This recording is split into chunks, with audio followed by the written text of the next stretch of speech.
안녕하십니까. 거꾸로 투자하는 쇼킹 부동산입니다. 무주택자의 유일한 희망 3기 신도시 총정리 들어가 보겠습니다. 자, 이미 수도권 청약시장이 과열을 넘어 폭발 수준입니다. 자, 기존 주택은 끝도 없이 올라가는 상황에서 전세가격까지 올라가죠. 청약 경쟁률이 이렇게 높으니까 예비번호도 못 받는 사람들이 지금 우울증에 걸릴 지경입니다. 그러다 보니까 많은 분들이 이제 희망은 3기 신도시밖에 없다고 생각을 하는 거예요.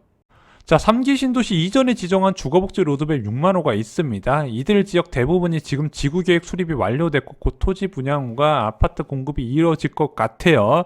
자, 여기서 6만호가 공급된다면 그나마 좀 숨통이 튈 것 같고 3기 신도시 전까지 버틸 수가 있는데, 저희가 말씀드렸잖아요. 이거 완전 도시계획이 산으로 갔다고. 2만호가 넘는 공급인데 분양이 5천호밖에 안 돼요. 그리고 대부분 민간 분양이라서 분양 일정도 미정입니다. 정부가 이 민간 분양의 속도를 빠르게 할 책찍질을 전혀 하고 있지 않은 상황이에요. 아, 진짜 국토부에서 이 주거복지 로드맵 계획 좀 다시 세우면 안 될까 이런 기대가 있는데요. 솔직히 그럴 가능성은 현재로서 많아 보이지 않습니다.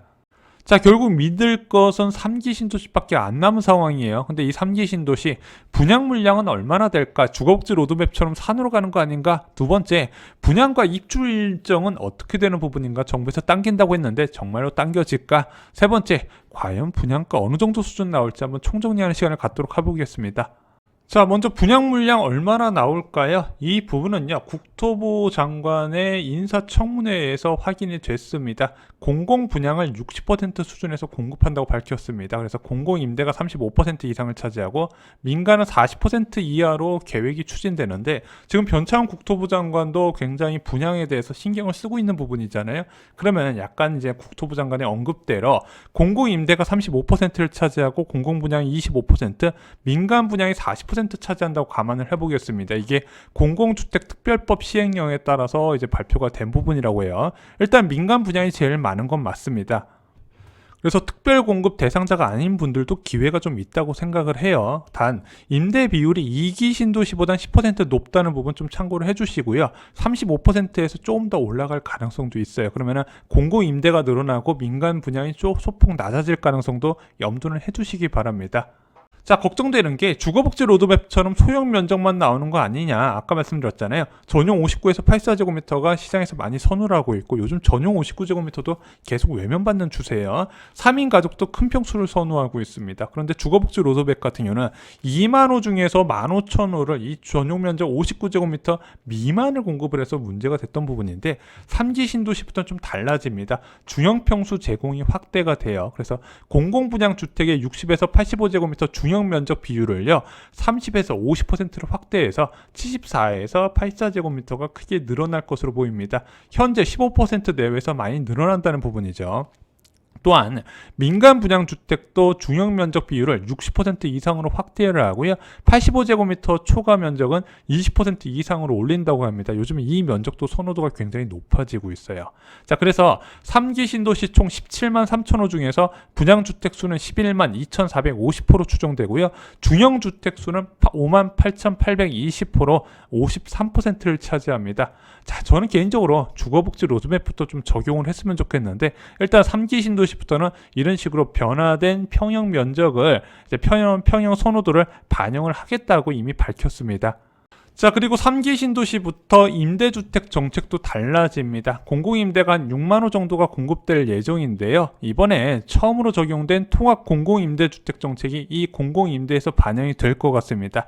일단은요, 소득 요건이 크게 완화가 됐어요. 그래서 4인 가구 같은 경우는 월 소득 731만 원도 지원이 가능합니다. 또한 선발 방식도 정말로 특정 계층이나 저소득층한테 우선적으로 이제 모두 다 몰빵하는 게 아니라 일반 공급 대상자도 40%를 추첨으로 선발하면서 중산층도 지원 가능한 공공임대주택을 넉넉한 면적으로 공급한다고 합니다. 어느 정도로 공급하냐? 2025년까지 6만 3천호가 이런 식으로 공급이 되기 때문에, 자, 공공임대하면 전부 다 저소득층만 사는 소형 면적으로 생각하지 않으셔도 될 것 같아요. 시장에서 원하는 면적의 임대주택도 나올 것이다. 기대하셔도 될 것 같습니다. 자, 공공분양 아파트에서 변수도 있습니다. 자, 공공분양 아파트 43,000호가 공급 계획인데 이게 온전하게 과거에 우리가 생각하고 있던 공공분양처럼 공급이 될까 좀 변수는 있어요. 지금 계속해서 공공자가주택에 도입된다는 이야기가 나오고 있습니다. 또한 이 공공분양 같은 경우는요, 이제 주거복지 로드맵에서 전부 다 신혼희망타운으로 대체되면서 40, 50대한테 많은 욕을 먹었거든요. 자, 그러면은 일반적인 공공분양 물량이 좀 줄어들 가능성도 염두를 해두셔야 되는데 아직까지는 확정은 안 됐습니다. 그런데 제 개인적인 생각으로는 이 공공자가주택이나 신혼희망타운이 전부 다 공공분양을 대체할 거라고 생각하진 않아요. 최근에 변창훈 국토부 장관도 분양 물량 확대에 신경을 많이 쓰고 있는 부분이라서 일부 물량에 한해서 신혼희망타운이나 공공자가주택을 도입할 가능성은 있다. 그래도 그것이 전체적인 물량의 대폭적인 감소로 이어지지는 않을 거라고 그냥 조심스럽게 전망을 하고 있습니다. 또한 경기도에서 추진하는 기본주택 같은 경우는 국토부에서 지금 반대 입장을 내놓은 상황이에요.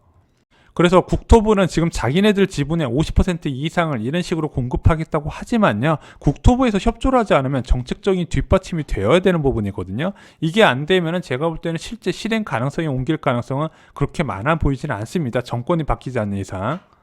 자, 두 번째, 3기 신도시 분양가 입주 일정은 어떻게 될까요? 정말 많은 분들이 궁금하신 내용이죠. 지금 국토부에서는 이 3기 신도시를 시기를 단축시키려고 많은 노력을 하고 있다, 이렇게 밝히고 있습니다. 그래서 얼마나 정도 단축시켰나 봤더니 사전청약제를 시행해서 주택 공급 시기를 기존 신도시 대비 무려 57개월, 4년 9개월 단축했다고 밝혔습니다. 근데 이거 좀 과대하게 평가한 것 같고 사전청약 규모가 너무 적어서 큰 의미는 없어요.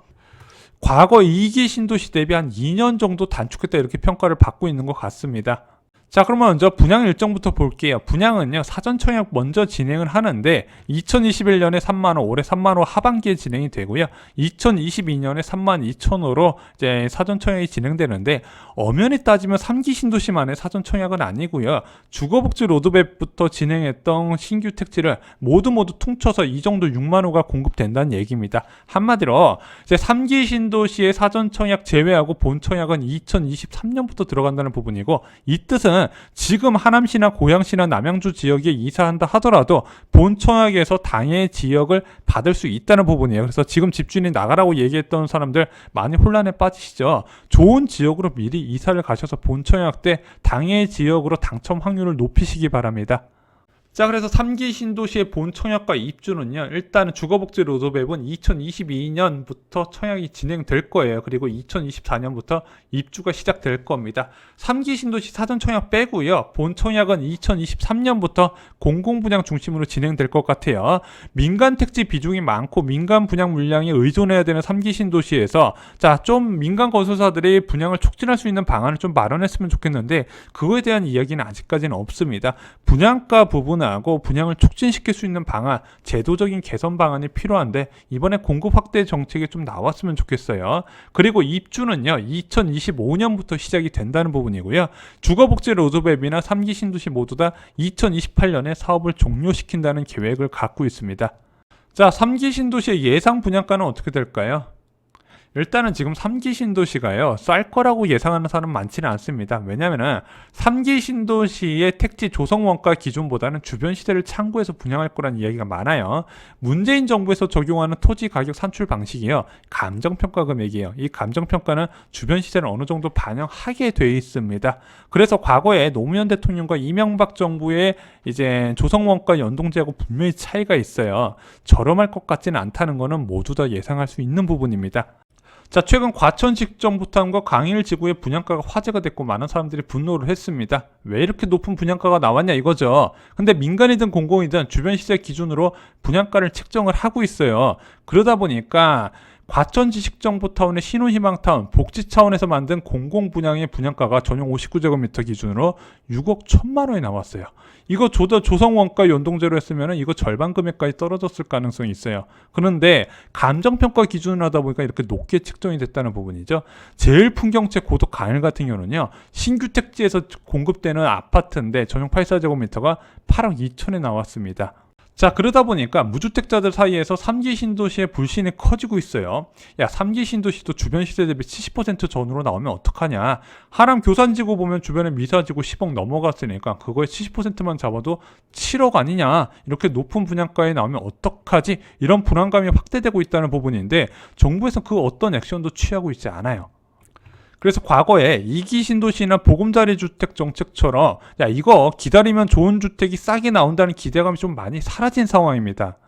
그래서 제 개인적으로 설전에 발표된다는 특단의 공급 대책을 기대하고 있는 거예요. 추가 신도시 지정 당연히 해야 되죠. 아까 3기 신도시 17만 호는 적어요. 서울 지역 수도권 전역에서 인구 분산 효과가 나타나야 되는데 그 부분이 부족하다는 부분이죠. 두 번째, 주거복지 로드맵 6만 호 계획된 거 다 소형 평수를 빼는 거 바꿔야죠. 당연히. 마지막으로 분양가 인하 방안과 분양 촉진 방안이 나와야 돼요. 그래서 현재 토지 가격을 감정평가 기준으로 하는 방식은 절대로 여기에 부합하지 못하고요. 조달 원가 연동제가 다시 부활이 돼야 됩니다. 추가로 자동용지나 상업용지 줄이고요. 용적률 높여서 추가 분양 물량을 나오면 더욱더 좋겠죠. 왜냐면 이거 자동용지를 높인 거는요. 3기 신도시의 실패 사례예요.